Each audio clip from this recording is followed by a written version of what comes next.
This is the calm after the storm. The big whopper. The big 13 inches that hit us over the last night of sleep.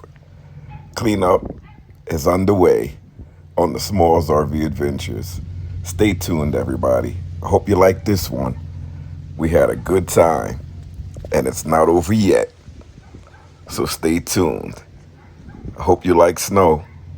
I don't like it at all. And yes, we are connected to Shore Power. Well, I certainly had to plow through all of that snow. They didn't plow on the road that we have the camper, but the main roads are plowed.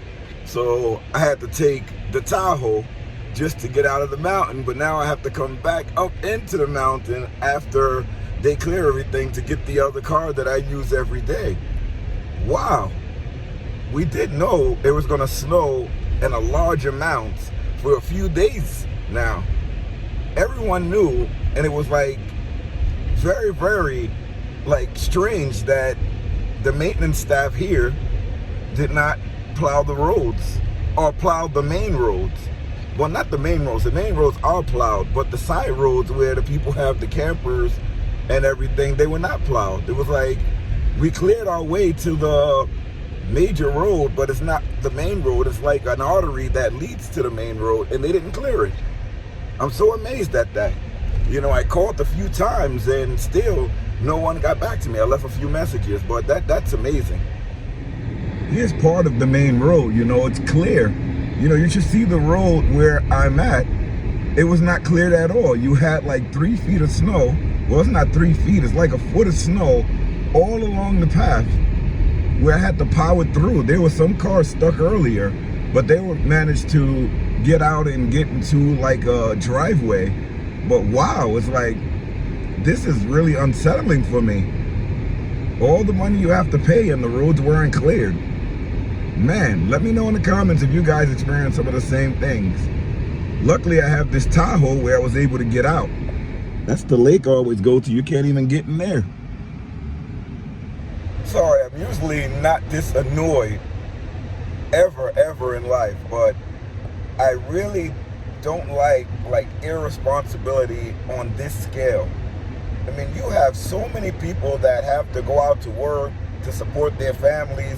You have first responders that need to get out, and just not to plow some of the roads. There are houses, there's campers, there's everything on those roads. Why wouldn't you plow it? If you're plowing the main roads, how are the people that live on those side roads supposed to get their vehicles out to get on the main road? I really don't understand it. I saw 2 plows going by, and the plows were up. They were not plowing anything. They were just driving through the community. That really upsets me. You know, I made 2 calls in to see if I can get anyone to come out, and no one came out. It's really, really ridiculous. I have to head back up there later today, so I'm not gonna show too much of my day because I don't think you guys were sticking around long enough to see the end of the video. Some people do. Let me know if you do in the comments, but but I'm gonna show when I go back up to see if they actually cleared the road. Some of the parts of this highway are not even clear. This is crazy. Stay tuned.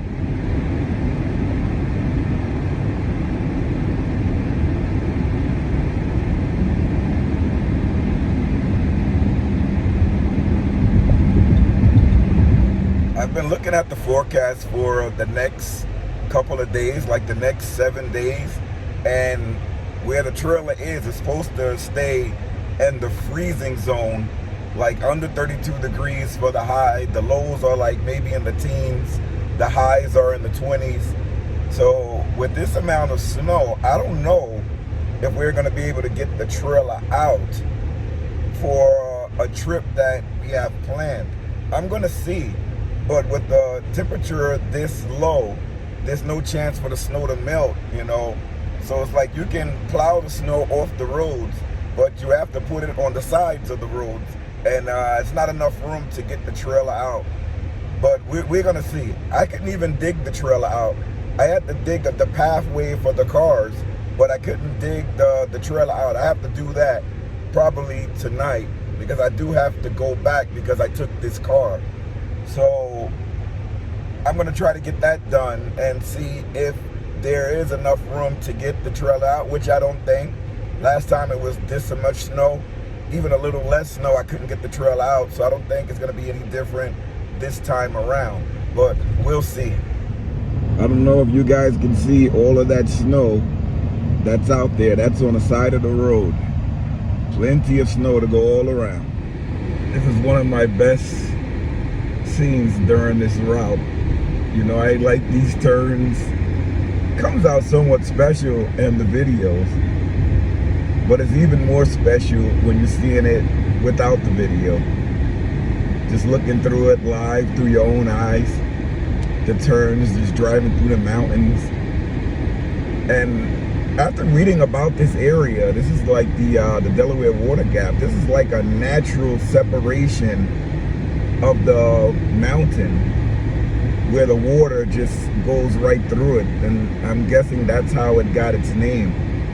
There's a campground and there's a national park in this area, and it gives the history of how the gap got established. Some time ago, I visited that park. I think it's called the Delaware National Recreational Area, the park, and it has a brief history of how the Delaware Water Gap got its name. And it's separated in, I believe, 2 different portions. It looks like 3 portions where the natural erosion of the mountains allowed the water to pass through, and it just opened up into a gap. I'm surprised it's not larger than what it is, but I'll probably link that video somewhere inside of this video, and I'll probably go visit there again, because I went there and it's not too far away from my favorite campground. And there's also a campground inside of the Delaware National Recreational Area. I see a lot of tent campers going there, a lot of people driving their cars, and they go in their backpacks and they go right into the mountain. I'll be like, wow, those are some avid campers there. But we have to check it out one day. I'll check back in once I get some gas. All right, we're pulling up into the gas station. It's not plowed a lot here.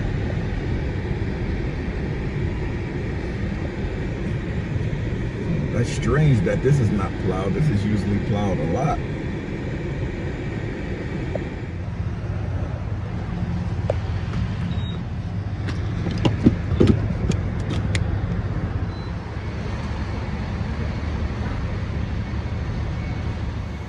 We had to make sure all of the snow was cleared off the top. I'm on the highway, and the amount of cars with snow on the roofs flying off is crazy, but you do have to clear it.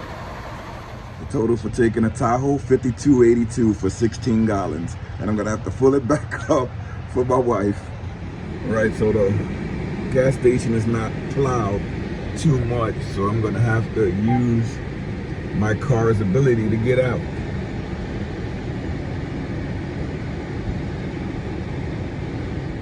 All right, we're back on the highway.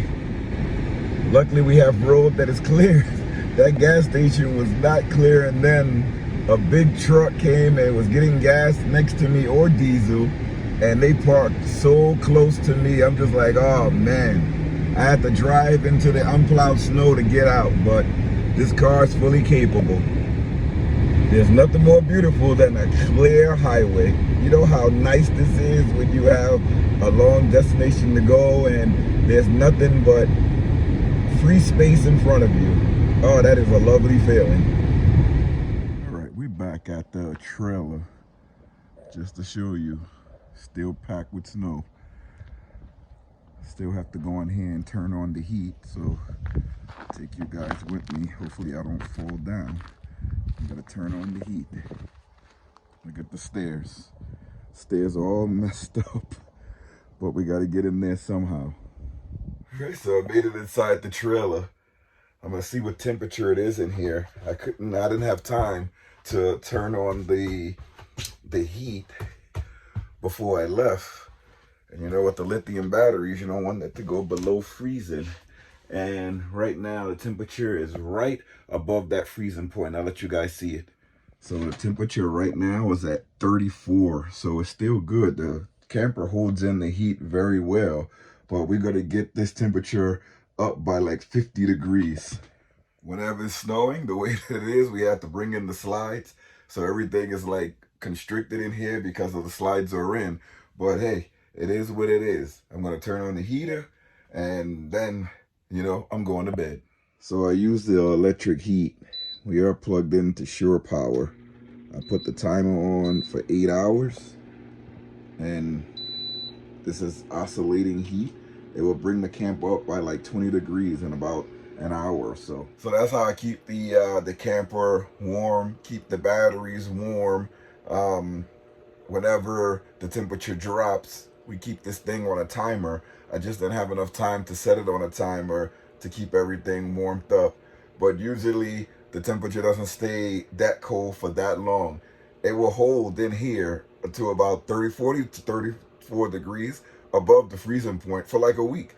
All you have to do is heat it up on that first day before you leave, and it will hold the temperature for about 3 or 4 days above the freezer. It can go like maybe 20 degrees outside and it will still hold the temperature inside. That's how good this camper is.